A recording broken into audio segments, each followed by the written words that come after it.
today's tutorial is going to be for how to crochet a flat circle, and what I mean by that is you crochet in a circular shape and it creates a rounded piece of crochet.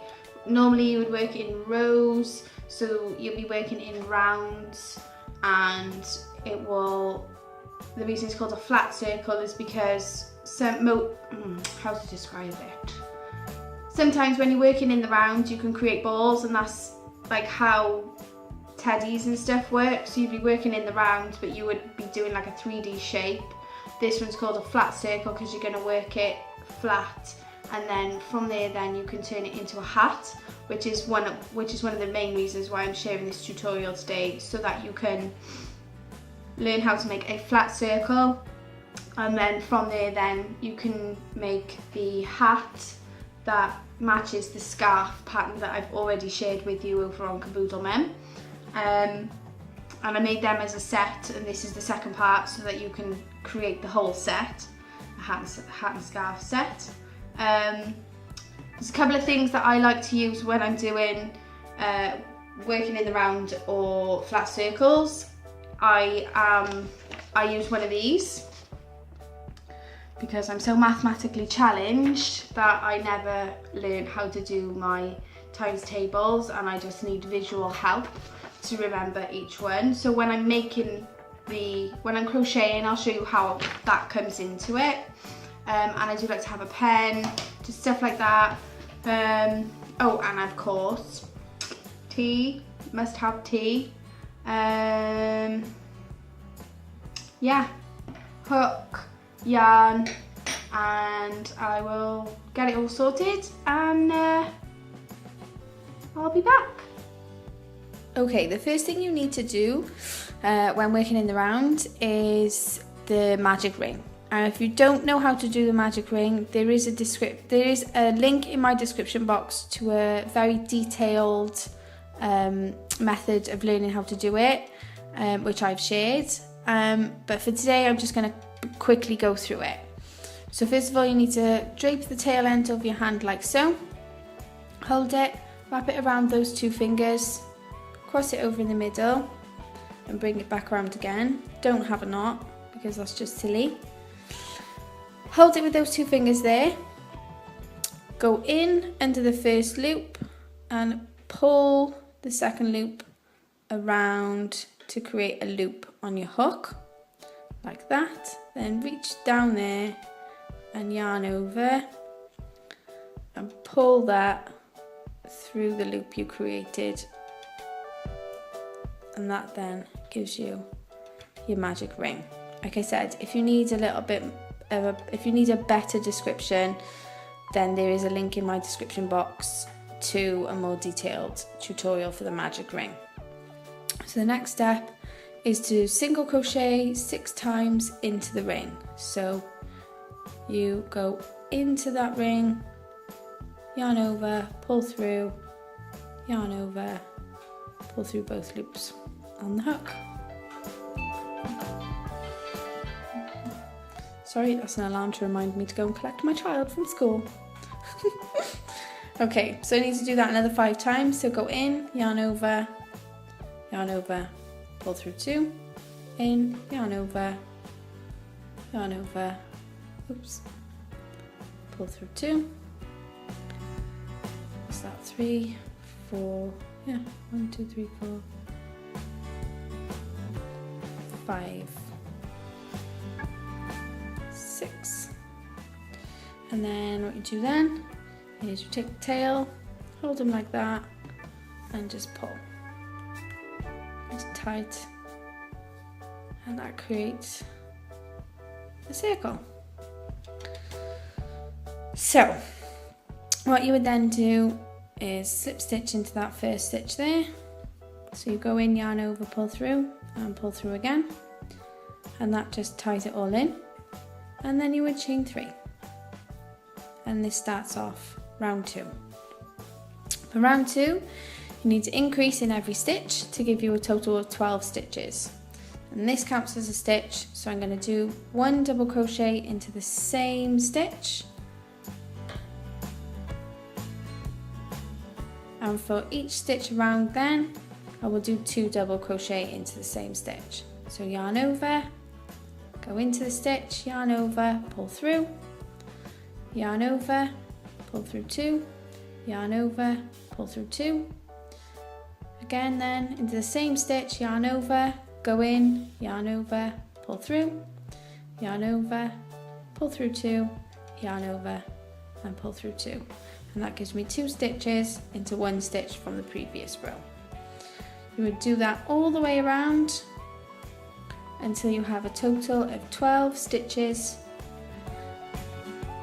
all the way around.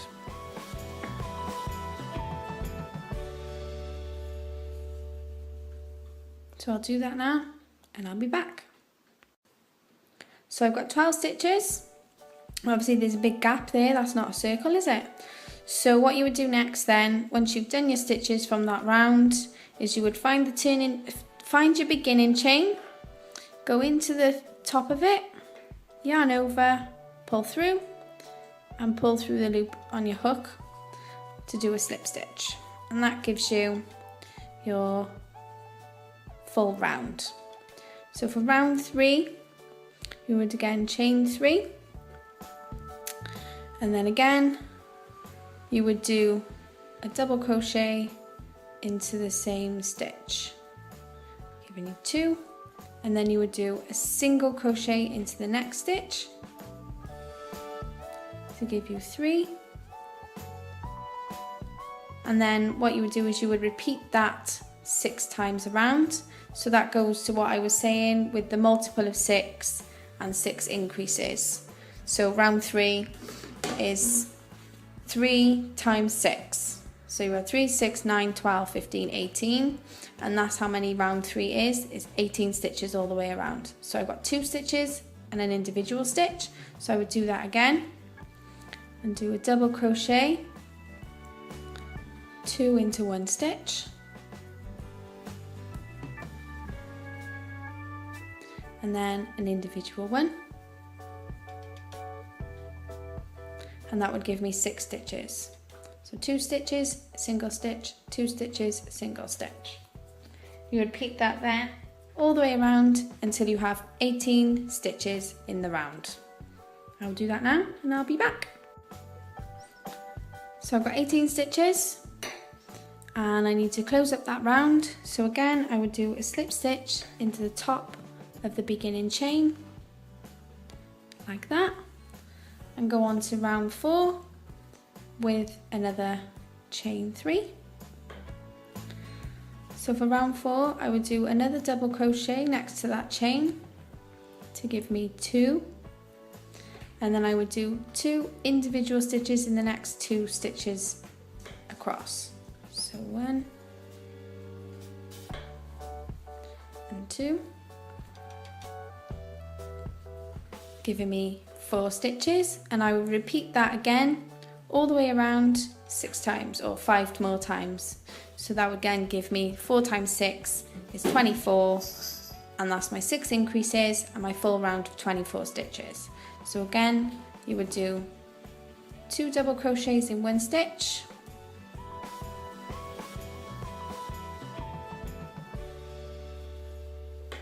and then 1 single crochet in the next 2 stitches.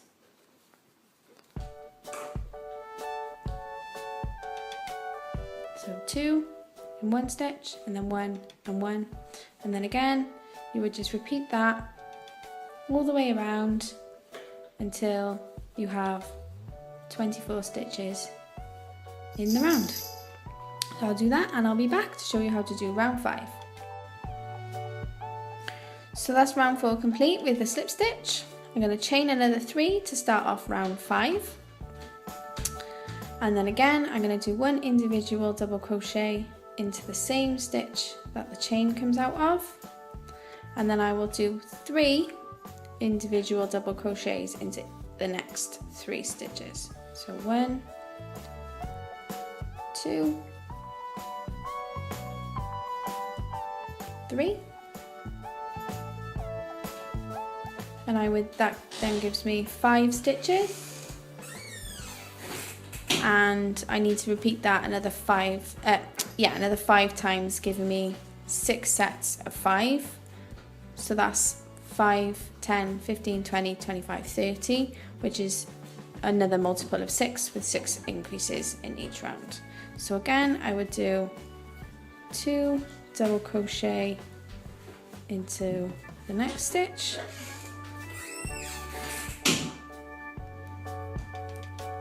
and then 3 double crochets by themselves for the next 3 stitches.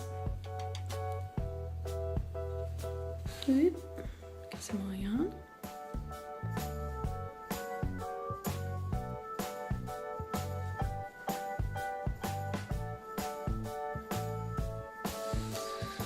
Then that gives me 10 stitches, and I need 30 for round 5. So again, just to show you, you would do 2 double crochets in 1 stitch,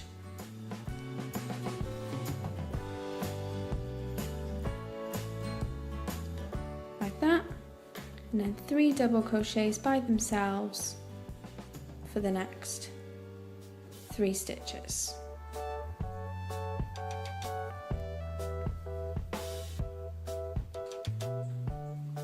And that gives you the increases that you need for round 5. Multiples of 5. 2 together, and then 3 individual stitches in the next 3 stitches along. So I'll do round 5 and then show you what to do for round 6. Same again for round 6. You would chain 3 and do another single double crochet, another double crochet by itself in the same stitch, like that, and then you would do 4 double crochets, 1 in each of the next 4 stitches. So 1, 2, 3, 4, and that gives me 6 stitches. So if I repeated that again 6 times around, that would give me a total of 36 stitches, which is how many I need for round 6. So as you notice, with each round you're increasing by 6 stitches, and each round starts off slightly differently. So you'll have 2 in the beginning one, but then you'll have however many. So like in this round there's 2 in there and then 4, but in the last round there was 2 and then 3, and in the round before that there was 2 and then 2, and in the round before that there was 2 and then 1.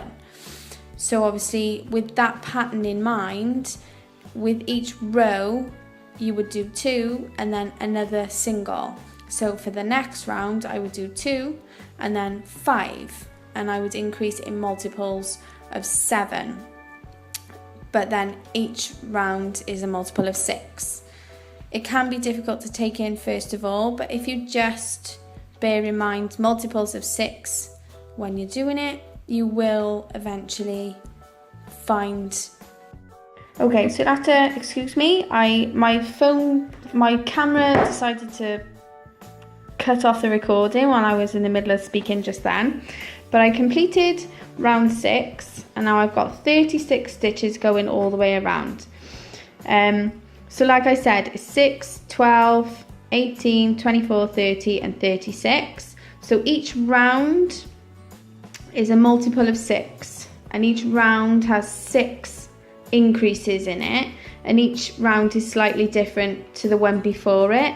But my best method for remembering what happens with each increase is knowing that at the beginning of the round you've got your chain and a double crochet in the same stitch, and then there's a varying amount. So like obviously I'll have 2 there, and then 3, 4, 5, 6 for round 6 for the round with 36 stitches in, and then in the next row I'd have a multiple of 7. So I would have 2, and then I would have 5 individual stitches by itself, and that's why I use my times table, because it just helps me find the multiples that I need to know. So that's how I know I would have, so that's just basically how I and what I use. So I know this video has been a bit confusing, but if you just remember, the general rule of thumb is 6 times 6 or multiples of 6 for each round and 6 increases in each round. So just think 6, 6